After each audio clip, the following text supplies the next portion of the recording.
There's a big difference between the wisdom of Kabbalah and the other methods, because the wisdom of Kabbalah is based on a scientific research of nature, the nature that surrounds us. And we're in that system of nature. And our research in nature shows us all sorts of principles and laws that are about human behavior. They come from the betterment of human behavior by discovering the laws of nature in practice without theories, beliefs, or promises. But a person works on himself directly to expand his vessels of perception, and by that he discovers nature in a broader form. And then what Kabbalists discover is what they write in their books.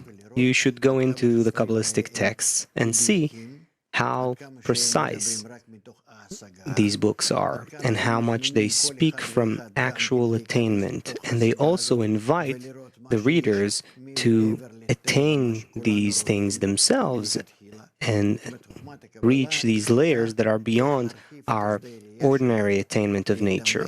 So the wisdom of Kabbalah is about how to expand our field of view and deepen into it in a scientific way. There are no prayers, belief systems, or faiths. There's nothing but the natural research and the adaptation of the human to the surrounding system of nature. So it has nothing to do with religions or beliefs.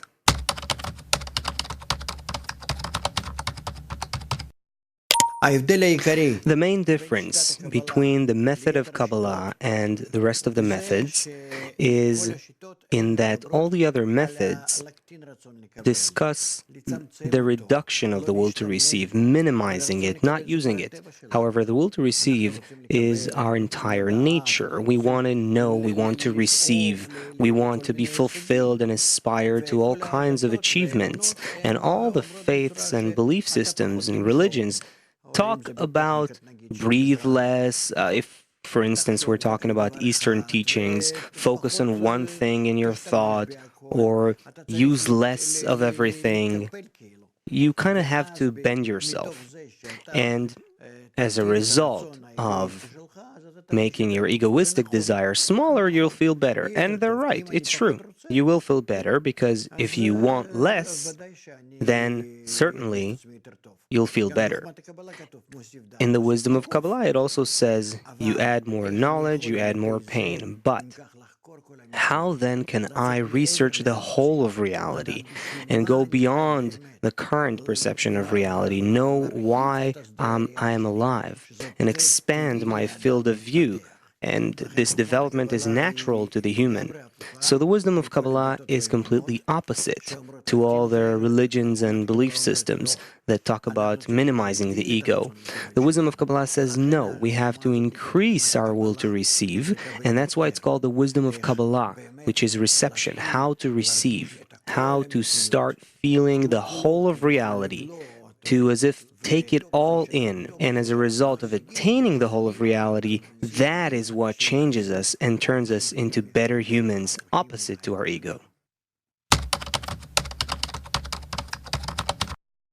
In the wisdom of Kabbalah, there is a term of the Messiah. The Messiah comes from the word limshoch, to pull. It pulls us from our little existence in this world into a broad field of view, opening, unlocking our horizons. That force that unlocks our perception of the world beyond time, space, and motion, life and death, that force is what we call Messiah, the force that pulls us to eternity and perfection. And in fact, we all have to achieve that. Every person has that individual force of Messiah that works with him. If a person comes to a point of breaking these barriers and seeing the wide world, and there's also a matter of humanity as a collective that will eventually achieve that as well. And from the wisdom of Kabbalah, we know that it is supposed to happen soon. The whole of humanity has to come to the revelation of that higher force that elevates humanity above the ego and expands the horizons of of knowledge and sensation, and takes us beyond the limitations of life and death, and takes us into an eternal existence, which corresponds with what physicists discover today.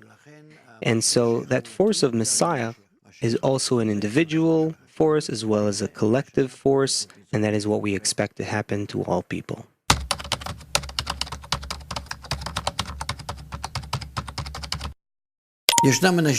There are many people who think that the world's hatred towards Israel, or anti-Semitism in general, comes from not accepting Christianity, for instance, or converting to being Christians, or Islam, not becoming Muslims, or something of that sort. This is not true. The people who hate us are also people who are very far from religion or any belief. They could be people who are from the Far East, and the biggest anti-Semites, according to statistics, are actually Koreans, which we have no engagement with. And so this isn't the case. Also, the hatred began way before the development of Christianity and then Islam, who both originated in Judaism. So there's actually no foundation to this. But some people try to relate these things together. The hatred towards Israel comes from the root that exists within Israel of transcending this world, the egoistic world, and belonging to the altruistic force. And both the Jewish people and the whole world don't want that. But that method is alive within the Jewish people. That tendency exists. And so subconsciously, in a way that people don't even understand, there is a hatred towards Israel that exists in all the nations of the world. And it is eternal. And it will continue until we will actualize our vocation and come to connection and take the whole world with us.